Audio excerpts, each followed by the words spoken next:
Olá, tudo bem? Começa agora uma série inédita de estudos das profecias da Bíblia. Esta é a série O Grande Conflito e o tema de hoje é o livro que revela tudo.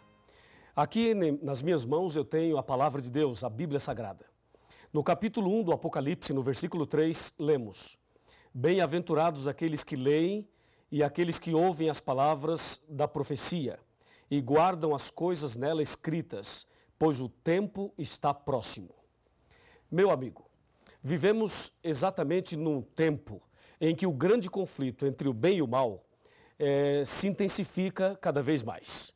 E a palavra de Deus, a Bíblia Sagrada, é a base, é o livro-chave para nos mostrar exatamente em que posição devemos estar, que posição tomar nesse grande conflito. Por exemplo, para que você seja bem-sucedido e seja vitorioso nessa guerra entre o bem e o mal, é preciso conhecer algumas coisas importantes sobre a Bíblia. A Bíblia Sagrada tem 66 livros, sendo 39 no Velho Testamento e 27 no Novo Testamento. Ela foi escrita por aproximadamente 40 pessoas num período de aproximadamente 1.600 anos. Ela já foi escrita originalmente em 3 línguas, na língua hebraica, na língua grega e na língua aramaica. E esse sagrado livro tem como autor o nosso Deus. Ele deixou esse sagrado livro para que nós pudéssemos conhecer a sua vontade e para que pudéssemos também saber a revelação dele para a nossa vida nesse contexto da luta entre o bem e o mal.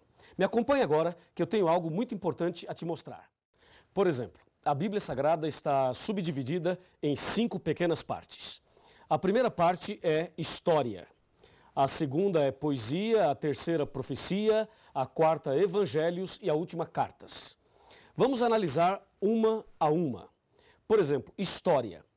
Os livros históricos da Bíblia começam em Gênesis e vai até o livro de Esther, incluindo o livro de Atos dos Apóstolos, que se encontra no Novo Testamento.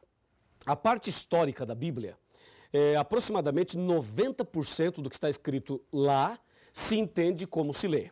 E apenas 10%, mais ou menos, foi escrito numa linguagem simbólica profética. Então, entenda bem, a parte histórica da Bíblia são os livros que registram a história da criação, a história de Adão e Eva, a história da queda, a história de Davi e Golias, de Sansão e Dalila, do povo de Israel, os livros históricos. Esta é a primeira parte da Bíblia. A segunda é poesia. A poesia são livros que foram escritos numa linguagem poética. Por exemplo, eu tenho aqui Jó, Salmos, Provérbios, Cantares, ou seja, Cântico dos Cânticos. E também o livro de Eclesiastes. Esses livros são poéticos. E de todos eles, a poesia mais conhecida se encontra nos Salmos, que é o Salmo 23. Lembra? O Senhor é meu pastor e nada me faltará. São os livros poéticos. Destes, aproximadamente 85% do que está escrito lá se entende também como se lê. E aproximadamente 15% é numa linguagem também simbólica, figurativa. A terceira parte é a parte da profecia, que envolve o livro do Apocalipse e também o livro de Daniel. A parte profética começa em Isaías, vai até Malaquias e, repito, inclui o Apocalipse e também o livro de Daniel. Esses livros proféticos são os livros que apresentam de forma mais clara e de forma bem contundente esse grande conflito entre o bem e o mal. Entendeu? E aqui é bom que você preste muita atenção, eu tenho aqui as informações bem atualizadas sobre tudo isso. Por exemplo, o livro do Apocalipse é o livro mais difícil de se entender e também o livro de Daniel. Mas existem outros livros proféticos, como acabei de mencionar a você. Esta é a terceira parte da Bíblia e 95% da profecia não se entende como se lê. Veja, os livros históricos e poéticos, se você ler nesses livros, água é água mesmo. Se você ler mulher, é mulher mesmo. Vento também é isso mesmo. Ou seja, se entende como se lê. Mas na profecia não se entende como se lê. Água significa outra coisa, mulher significa também uma outra coisa, e assim sucessivamente. A quarta parte da Bíblia é a parte dos evangelhos. Os evangelhos são 4. Mateus, Marcos, Lucas e João. Esses livros narram a vida de Jesus desde o seu nascimento, também o seu sacrifício, a sua morte e a sua ressurreição, e falam ainda da volta de Jesus. No caso dos evangelhos, 85% deles se entende como se lê, e aproximadamente 15% é o que a Bíblia apresenta como parábolas, são as parábolas. E a última parte, as cartas, ou epístolas, que começam em Romanos e vai até Judas. Lembrando que esse Judas não é o Iscariotes, é o outro Judas. Assim, nós temos as 5 partes da Bíblia. Pensa comigo e me acompanhe no raciocínio agora. Esse raciocínio das 5 partes da Bíblia, eu penso que é a mais importante para que você entenda exatamente o que é e como entender a Bíblia Sagrada. Voltemos o nosso pensamento um pouquinho para a parte histórica. A parte histórica da Bíblia, os primeiros livros especialmente. Esses livros são fundamentais, porque na verdade lá no começo, em Gênesis, especialmente, também Êxodo, especialmente esses dois, eles narram para nós o início desse conflito. E se você ligar Gênesis e Êxodo com o Apocalipse, vai perceber que esse conflito entre o bem e o mal começou no céu, Apocalipse 12, versículo 7. Depois, a parte poética vem trazendo mensagens de esperança, de conforto e de segurança. Depois nós temos as profecias, que eu vou falar por último. Vamos agora para os evangelhos, que são 4. O caso dos evangelhos é um caso muito interessante, porque 85% deles se entende como se lê. Pensa comigo o seguinte, Jesus estava andando e encontrou um homem cego, ok? Colocou a mão sobre ele e disse, vê, e o cego viu. Eu pergunto, isto é simbólico ou isto aconteceu de fato? Com certeza, aconteceu de fato. Pense num outro acontecimento. Jesus estava caminhando, encontrou um paralítico e disse a ele, que queres que eu te faça? E o paralítico disse, Senhor, eu quero ficar bom, eu quero andar. E Jesus então diz, levanta-te, toma a tua cama e anda. E o paralítico levantou e andou. Isto é simbólico ou é literal? Com certeza é literal, porque isto aconteceu de fato. Agora pense de outra forma. Jesus disse certa ocasião, eu sou o bom pastor e você é a ovelha. Eu pergunto, você é uma ovelha? Claro que não, você é uma pessoa, tem 2 pernas, 2 pés. Uma ovelha tem 4, não é verdade? Então você não é uma ovelha, mas Jesus disse que você é uma ovelha e disse que ele é o pastor. Aí você tem uma linguagem simbólica, uma linguagem figurativa. Jesus também mencionou e advertiu com respeito ao trigo e o joio. O trigo são as pessoas fiéis e o joio são as pessoas infiéis. Aí você percebe uma outra linguagem simbólica. É claro que você não é trigo e você também não é joio, mas estas palavras revelam a característica ou as características daqueles que são fiéis e daqueles que são infiéis. Assim você percebe que os evangelhos, 85% se entende como se lê e 15% não se entende como se lê. São as parábolas. E as cartas também. As cartas ou as epístolas, 90% se entende como se lê e 10% não. Mas o mais interessante está ligado à profecia. As profecias da Bíblia, elas foram escritas numa linguagem simbólica, especialmente o Apocalipse, o livro de Daniel. São carregados de simbolismos e isto é algo que preocupa muita gente. E há muitas pessoas que não gostam de estudar a profecia porque não entendem. Vamos observar algumas coisas da profecia. Abra sua Bíblia aí, eu vou abrir a minha aqui também para dar um exemplo. Vejamos Apocalipse capítulo 7, versículo 1. Aqui diz, abriu a sua Bíblia? Ok? Então vamos ler.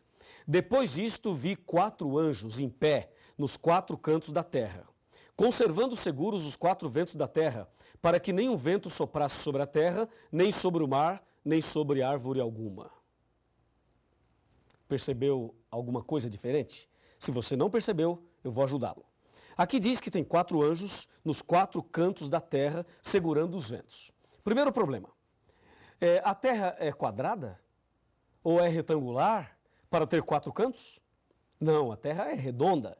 Ela não tem 4 cantos. Ora, se não tem 4 cantos, por que o Apocalipse fala que tem 4 anjos nos 4 cantos da terra? Percebeu? A profecia não se entende como se lê. E mais, diz que os 4 anjos estavam segurando os ventos. Será que dá para segurar os ventos? E será que os anjos estão impedindo os ventos de soprarem? Claro que não, porque se isto acontecesse, nós estaríamos mortos.